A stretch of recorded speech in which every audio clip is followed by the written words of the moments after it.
नमस्कार दोस्तों, मैं प्राची सुपर कोचिंग आईएएस व टेक्स्ट बुक में आप लोगों का बेहद स्वागत करती हूँ। हम मिल रहे हैं वीकली करंट अफेयर सीरीज में, जिसके तहत हम subject wise weekly current affair पर चर्चा करते हैं।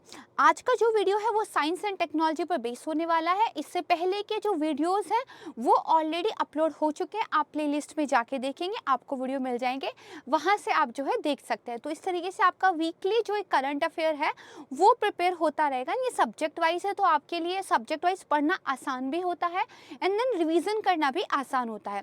तो आइए देखते हैं कि आज हम कौन कौन से इंटरेस्टिंग टॉपिक को कवर करने वाले हैं। सबसे पहला टॉपिक जिसमें हम थोड़ा टाइम लेकर समझेंगे, दैट इज क्वांटम कंप्यूटिंग। तो अभी देखिए, जितनी भी बड़ी बड़ी कंपनीज हैं, आईबीएम हो या फिर मेटा हो या फिर कोई भी बड़ी कंपनी क्वांटम कंप्यूटिंग पर काम कर रही है और बहुत सारा रिसर्च में जो है पैसा लगा हुआ है।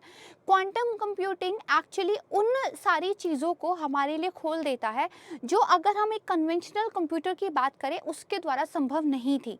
तो क्वांटम कंप्यूटिंग जो है वो क्वांटम फिजिक्स के सिद्धांतों पर काम करता है। तो क्वांटम फिजिक्स क्या है और ये कन्वेंशनल कंप्यूटर से कैसे डिफरेंट होता है, इन कुछ चीज़ों को हम समझेंगे। यहाँ पर दो कॉन्सेप्ट हमें पता होनी चाहिए, one is entanglement and second is superposition. इसी के साथ ही क्यूबिट हमें पता होना चाहिए, तो इनको हम यहाँ पर समझेंगे।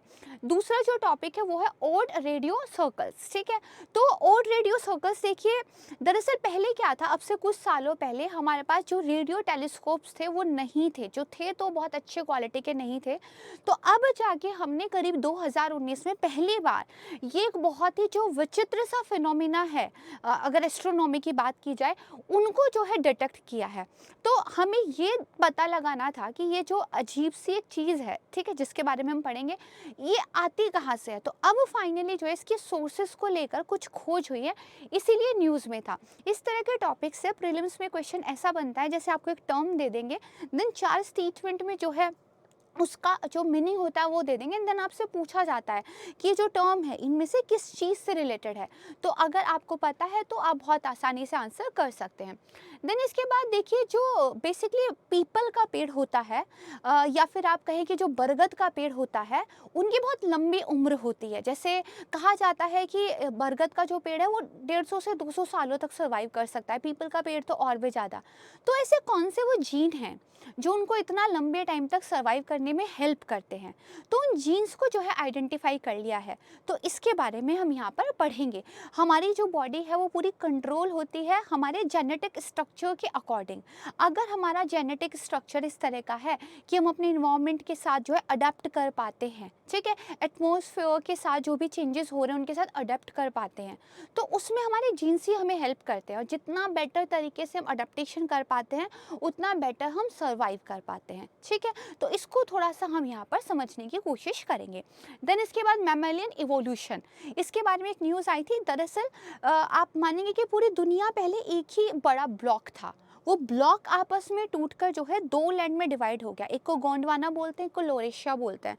तो पहले माना जाता था कि जो मैमल्स हैं वो लोरेशिया से बेसिकली स्टार्ट हुई है उनका इवोल्यूशन, लेकिन अब जो नई स्टडीज़ हुई है वो बताते हैं कि गोंडवाना से हुआ है।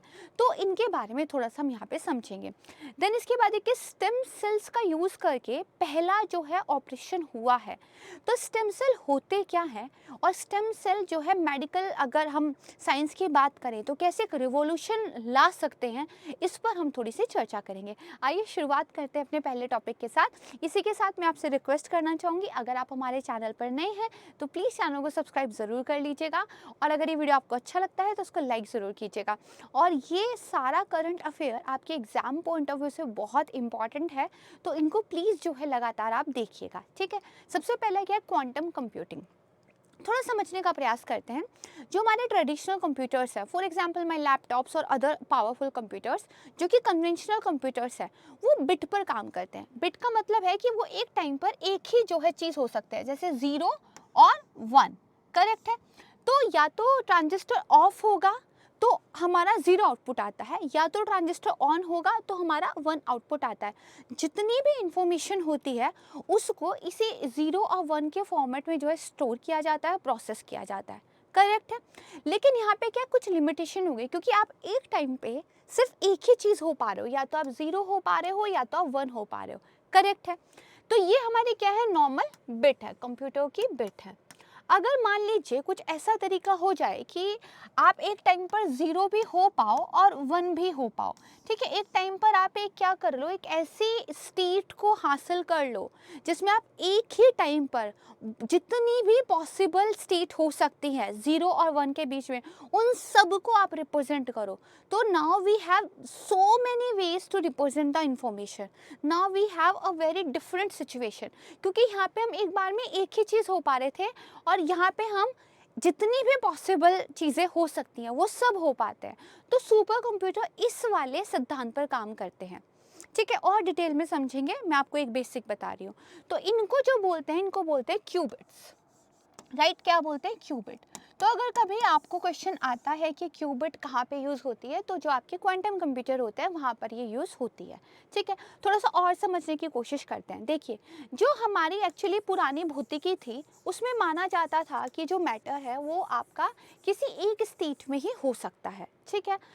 लेकिन जैसे जैसे फिज़िक्स के अंदर आप देखेंगे कि एक विकास हुआ, इवोल्यूशन हुई, तो हमें पता चला कि क्वांटम फिज़िक्स के अंदर एक्चुअली क्या है, एक से ज़्यादा जो स्टेट्स हैं उनको अचीव किया जा सकता है।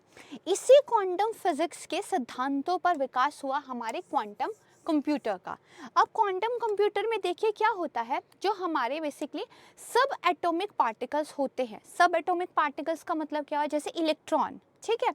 तो ये जो सब एटॉमिक पार्टिकल्स होते हैं, इनकी किस तरीके से कार्य प्रणाली है उसके बेस पर हम जो है काम करते हैं, ठीक है। यहाँ पे हम बेसिकली एटॉमिक लेवल पर नहीं, सब एटॉमिक लेवल पर चले जाते हैं और उनके बेस पर हम यहाँ पे चीज़ें करते हैं। आइए तो अब थोड़ा सा जो है चीज़ों को और डिटेल में समझने के जो है प्रयास करते हैं। मे बी आपको चीज़ें अगर अभी तक क्लियर नहीं है तो अब हो जाएंगी। देखिए, पहली बात तो ये न्यूज़ में क्यों था, तो बहुत सारे इंस्टीट्यूट और कंपनीज ऐसे हैं जो इन्वेस्ट कर रहे हैं क्वांटम कंप्यूटिंग सिस्टम को डेवलप करने में। रीज़न क्या है? ये मोर पावरफुल होते हैं, इनकी जो कंप्यूटेशनल कैपेबिलिटीज़ होती है वो बहुत ज़्यादा बेहतर होती है और ये बहुत मुश्किल गणनाओं को भी सेकंड्स में कर देते हैं। और वो सारे काम जो हमारे कन्वेंशनल कंप्यूटर से या तो पॉसिबल नहीं थे या बहुत ज़्यादा टाइम लेते थे, वो सब इनसे जो है चुटकी बजाने जितने टाइम में हो सकते हैं। तो इसलिए हर कोई क्या है, अब इस सिस्टम पर काम कर रहा है। तो देखिए, ये क्या काम करते हैं, क्वांटम फिजिक्स के बेस पर काम करते हैं और उन सारी प्रॉब्लम्स को हल करते हैं जो ट्रेडिशनल कंप्यूटर्स नहीं कर सकते थे। 2021 में जो भारतीय सरकार है उन्होंने भी एक national mission on quantum technology को जो है लॉन्च कर दिया और 8,000 करोड़ रुपए हमने दिए हैं। तो भारत सरकार ने भी पहचाना है इस टेक्नोलॉजी की एक क्या सीमाएं हैं और कितने आप कह सकते हैं इसकी पॉसिबिलिटीज़ है, और इसलिए हमारे पास भी एक डेडिकेटेड मिशन है इसके लिए। यहाँ तक कि इंडियन आर्मी ने भी एक क्वांटम रिसर्च फैसिलिटी को ओपन किया है मध्य प्रदेश में, और ये उन्होंने किया department of science and technology के साथ, ठीक है। तो इसको थोड़ा सा ध्यान रखिएगा। अब क्वांटम टेक्नोलॉजी की बात करते हैं। देखिए, 20वीं शताब्दी में हमारे पास थी क्लासिक फिजिक्स, जहाँ पे ये बात थी कि दो ऑब्जेक्ट सेम स्पेस को सेम मोमेंट में ऑक्यूपाई नहीं कर सकते हैं, यानी कि कोई दो ऑब्जेक्ट है एक ही टाइम पर एक ही स्पेस में नहीं हो सकते हैं, ये हम मानते थे। लेकिन फिर हमने आगे बढ़ा और हम जो है क्वांटम मैकेनिक्स पर पहुंचे, जो कि सब एटॉमिक पार्टिकल्स की एक फिजिक्स है, ठीक है। यहाँ पर बेसिकली क्या पता चला कि कोई दो चीज़ें सेम टाइम पर, ठीक है, सेम स्पेस में हो सकती हैं, और वो आपस में कैसे हो सकती हैं, वो एंटेंगल्ड आपस में इस तरीके से होती है ना, कि वो एक बेसिकली आप कह सकते हैं कि जो हम पहले मानते थे कि नहीं हो सकता वो अब हो सकता है। फॉर एग्जाम्पल मान लीजिए ये दो पार्टिकल्स हैं, ठीक है, ये एक टाइम पर एक स्पेस के अंदर नहीं हो सकते, ये दो अलग स्पेसेस लेते हैं, इसका ये स्पेस है, इसका ये स्पेस है। लेकिन अगर इन दोनों की एंटेंगलमेंट कुछ इस तरीके से हो जाए तो कहा जा सकता है कि ये सेम टाइम पर सेम स्पेस में हो सकते हैं। ये पॉसिबल हुआ जब हमने क्वांटम मैकेनिक्स को एक्सप्लोर करना शुरू कर दिया। अब ये जो हमने यहाँ पे समझा है ना, इसको आगे हम जो है फिर से रिकॉल करेंगे। जैसे यहाँ पे देखिए, उन्होंने क्या कहा कि दरअसल जो माइक्रोस्कोपिक पार्टिकल्स होते हैं जैसे फोटोन, इलेक्ट्रॉन, एटम्स, ठीक है, ये दरअसल जो नॉर्मल हमारे ऑब्जेक्ट्स होते हैं ना उससे थोड़ा डिफरेंट बिहेव करते हैं, थोड़ा अलग बिहेव करते हैं। जैसे एक इनके यहाँ पे सुपर पोजिशन होती है, एक एंटेंगलमेंट जो है दिखाई देता है, देन ऑब्जर्वेशन इसका एक एप्लीकेशन है। देखिए, सुपर पोजिशन का मतलब क्या है कि किसी पार्टिकल की ये एबिलिटी है कि वो जितनी भी पॉसिबल स्टेट्स हैं, ठीक है, सेम टाइम में एक ही टाइम पर जितनी भी पॉसिबल स्टेट है वो सब रिप्रेजेंट कर सकता है, ठीक है। इसलिए क्या है, सेम पार्टिकल जो है जो स्टेट है पार्टिकल की, उसको हम बेस्ट डिस्क्राइब करते हैं सुपरपोजिशन। तो मैंने क्या कहा कि 0 और 1, या तो एक टाइम पे 0 होगा या तो एक टाइम पर 1 होगा, ऐसा नहीं होता। वो 0 और 1 के बीच में जितनी भी पॉसिबल स्टेट्स हैं वो सारे रिप्रेजेंट करता है। इसीलिए हम कहते हैं कि जो क्यूबिट्स होते हैं वो सुपरपोजिशन में होते हैं। दूसरा होता है एंटेंगलमेंट। देखिए इसको समझिए, यहाँ पे होता क्या है, दो या जो ज़्यादा पार्टिकल होते हैं वो एक दूसरे से इस तरह लिंक रहते हैं कि इट इज़ इम्पॉसिबल कि आप उनको अलग करके देख लें। आप उनको अगर डिस्क्राइब करेंगे ना तो इंडिपेंडेंटली उनको डिस्क्राइब कर ही नहीं पाएंगे, वो आपस में इतने एंटेंगल्ड हैं। इसी को बोलते हैं एंटेंगलमेंट। अब देखो, ये जो सुपर पोजिशन में पार्टिकल्स हैं आपस में एंटेंगल्ड हैं, इनको आप ऑब्जर्व नहीं कर सकते, ठीक है। अगर आप ऑब्जर्व करते हो तो इनकी जो सुपर पोजिशन होती है वो टूट जाती है। अब इसको ये समझो, अगर हमने 010101 के फॉर्मेट में एक डाटा अपना जो है एक जगह से दूसरी जगह ट्रांसफ़र किया है, तो किसी को अगर पता है कि 0101 को वापस से इंफॉर्मेशन में कैसे रिवर्ट कर लेना है, तो वो डाटा ब्रीच हो सकता है, वहाँ पे कोई आपकी इंफॉर्मेशन चुरा सकता है। यहाँ पे क्या है, क्योंकि आपस में एक एंटेंगलमेंट है, एक सुपर पोजिशन है, तो कोई अगर इससे इंफॉर्मेशन एक्सट्रैक्ट करना चाहे तो कर तो सकता है, लेकिन फिर ये सुपरपोजिशन टूट जाती है, ये एंटेंगलमेंट ख़त्म हो जाता है। तो अब हमें ये पता चल गया कि जो इन्फॉर्मेशन है उसमें ब्रीच हुआ है, ठीक है। इसलिए जो क्वांटम कंप्यूटिंग होती है उसको बहुत ज़्यादा सिक्योर माना जाता है, ठीक है। यहाँ पे क्या लिखा है, सुपरपोजिशन और जो एंटेंगलमेंट है वो केवल तब तक ही एग्जिस्ट करती है जब तक उसको ऑब्जर्व नहीं किया जाता। एक बार अगर आपने क्वांटम स्टेट को ऑब्जर्व कर लिया तो इन्फॉर्मेशन तो आपको मिल जाएगी, लेकिन सिस्टम पूरा वो कोलैप्स कर जाता है, ठीक है। तो हमें ये पता चल जाता है कि बीच में कोई छेड़खानी हुई है ना। तो इस चीज़ का यही फ़ायदा है। तो देखिए, फंडामेंटल कंप्यूटेशनल यूनिट क्या होती है, बिट होती है, ठीक है, 0 या फिर 1। यहाँ पर फंडामेंटल यूनिट क्या होती है, क्यू बिट होती है, इसको ध्यान रखिएगा, ठीक है। यहाँ पे जितनी भी इंफॉर्मेशन रहती है वो थर्ड काइंड ऑफ स्टेट में रहती है। थर्ड काइंड ऑफ स्टेट कौन सी है, ना तो 0 ना तो 1 बल्कि सुपर इम्पोजिशन, ठीक है। ये जो क्यूबिट बेस्ड कंप्यूटर होते हैं, ये एक से ज़्यादा इनके पास कंप्यूटेशनल पाथवेज होते हैं, ये बहुत कॉम्प्लेक्स प्रॉब्लम के सॉल्यूशन भी हमें दे देते हैं, इसीलिए इतने ज़्यादा महत्वपूर्ण माने जाते हैं, इसलिए ज़्यादा कंपनीज इन पर काम कर रही है। अब यहाँ पे देखिए, क्वांटम कंप्यूटिंग और क्लासिक कंप्यूटिंग में एक आपको बेसिक डिफरेंस दिखाया हुआ है, इसको आप यहाँ पे थोड़ा सा देख सकते हैं, ठीक है, क्लियर है। चलिए सेकंड टॉपिक की तरफ चले। क्वांटम कंप्यूटिंग समझ में आ गया। इसी क्वांटम कंप्यूटिंग का यूज़ करके हम जो है क्वांटम कम्युनिकेशन की तरफ चल रहे हैं, जहाँ पे हम जो डाटा भेजेंगे वो दरअसल इसका यूज़ करके भेजेंगे जो मोर सिक्योर होगा। मैंने जो अपना हिंदू एनालिसिस का वीडियो आता है सुबह 8 से लेकर 9 बजे, जिसपे हम डेली करंट अफेयर डिस्कस करते हैं, वहाँ पे उसको बहुत डिटेल से पढ़ाया था, ठीक है। चलिए सेकंड की बात करते हैं, ओड रेडियो सर्कल्स। तो देखिए, अभी जो हमारा पीआईबी है उसमें ministry of science and technology का एक प्रेस रिलीज आया था कि जो मिस्टीरियस सर्कल्स होते हैं रेडियो एमिशंस के, वो डिटेक्ट किए गए हैं स्पेस में, और माना जा रहा है वो सुपरनोवा एक्सप्लोजन से या मैसिव ब्लैक होल से आए हैं। देखिए स्पेस बहुत मिस्ट्री से भरा हुआ है, ठीक है। तो मैंने आपको क्या बताया, पहले हमारे पास उतने अच्छे रेडियो टेलीस्कोप्स नहीं थे, तो ये जो रेडियो सर्कल्स है, ठीक है, जो बेसिकली मैसिव रेडियो एमिशंस है, रेडियो वेव का एक मैसिव एमिशन है, तो इसको हम डिटेक्ट नहीं कर पा रहे थे। लेकिन 2019 में जाके हमने इनको पहचाना, तो फिर क्वेश्चन आया कि फिर इनकी सोर्स क्या है। तो अभी पता चला कि शायद जो ब्लैक होल्स है ना, या फिर सुपरनोवा का जो चीज़ें हैं वहाँ से शायद इन रेडियो वेव्स के एमिशन का क्या है, सोर्स बन के आता है। तो देखिए इंडियन साइंटिस्ट ने ये एक रिसर्च करके पता निकाला है कि और रेडियो सर्कल्स है ना, वो सुपरनोवा एक्सप्लोजन से या फिर मैसिव ब्लैक होल से आते हैं। देखिए इस तरह की इनकी एक पिक्चर के द्वारा इनको रिप्रेजेंट किया जा सकता है। आप देख रहे होंगे इनके जो एजेस हैं वो बड़े चमकीले हैं, जबकि बीच में ये डार्क है, ठीक है। तो ये इनकी एक पहचान है, इसको ध्यान रखिएगा। तो क्या है ये ORC, very large unexplained astronomical objects हैं, और जितना हमारे मिल्की वे का डायमीटर है लगभग 3 मिलियन लाइट ईयर, उससे करीब 50,000 टाइम जो है बड़ा डायमीटर इनका है, इतना ह्यूज है ये, ठीक है। ये रेडियो वेवलेंथ होती है हाईली सर्कुलर होती है और ब्राइटर होती है अलोंग द एजेस। तो देखिए एजेस पे ये क्या है, ब्राइटर होती है और सर्कुलर जो है होती है, ठीक है। पहली डिस्कवरी हुई इनकी 2019 में, किसके द्वारा? Australian square KM array pathfinder के द्वारा, ASKAP, ठीक है, इसको ध्यान रखिएगा। तो this is our Milky Way, है ना, एक रिप्रेजेंटेशनल पिक्चर। एंड ये आपके जो है ये जो ORC है, ठीक है, इसको ध्यान रखिएगा, ये है, ठीक है, क्लियर हो गया।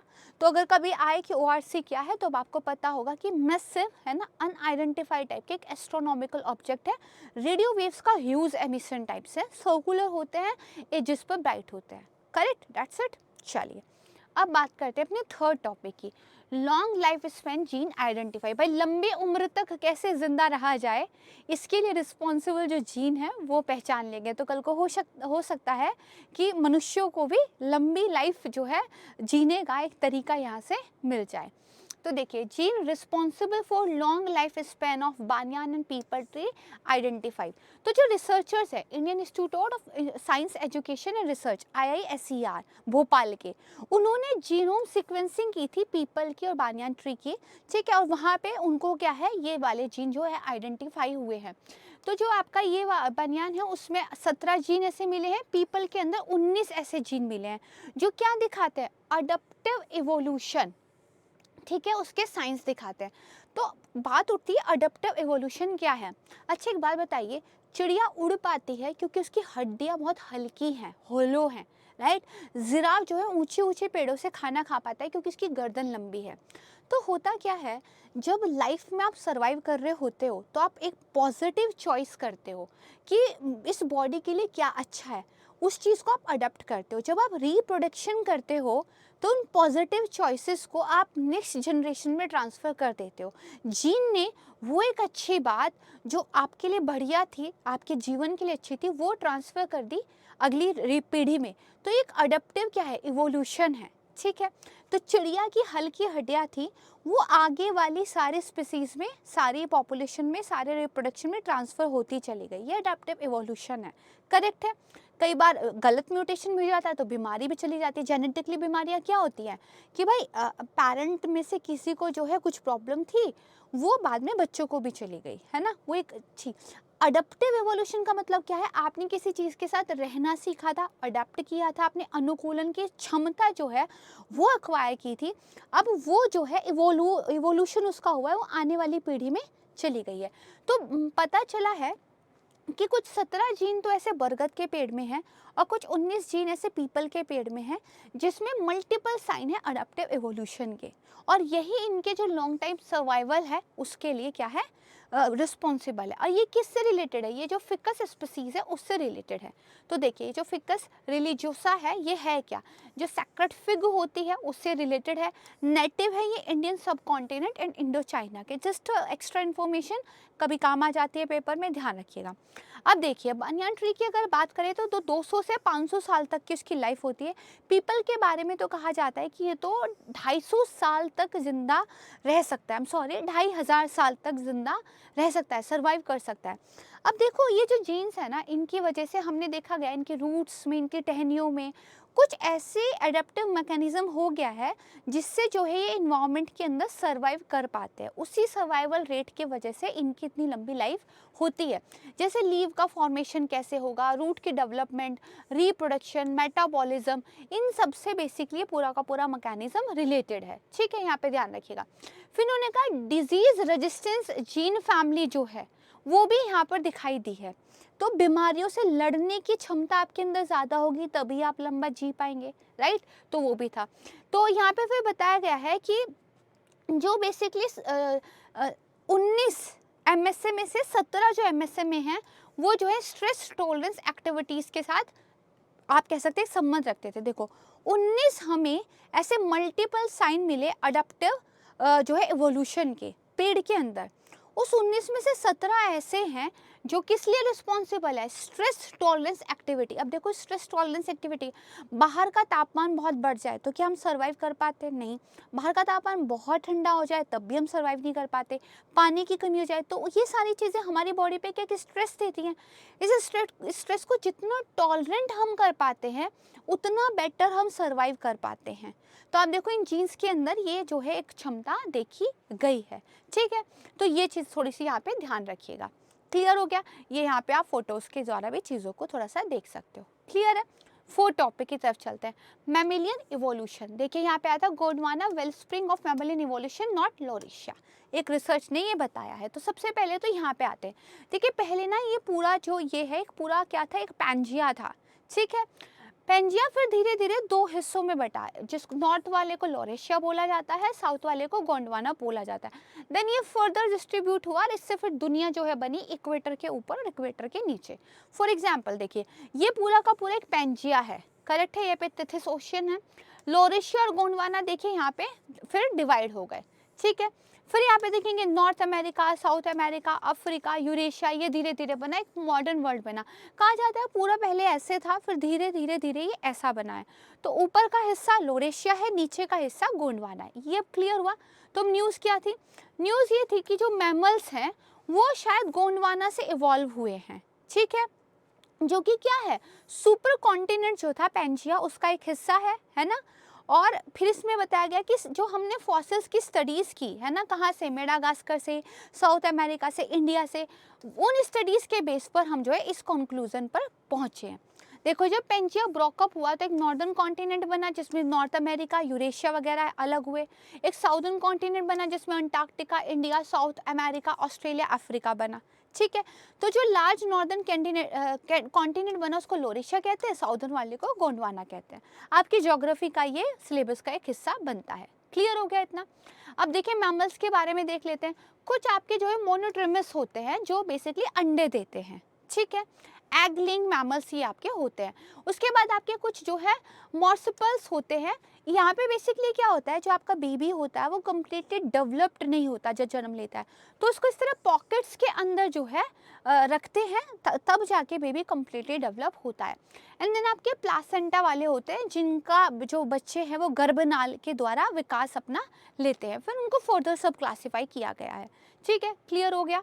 चलिए एक छोटी सी न्यूज़ थी, इसमें बेसिकली ज्योग्राफी के पॉइंट ऑफ व्यू से जो लॉरेंशिया और गोंडवाना वाला कॉन्सेप्ट है वही इंपॉर्टेंट है, ठीक है।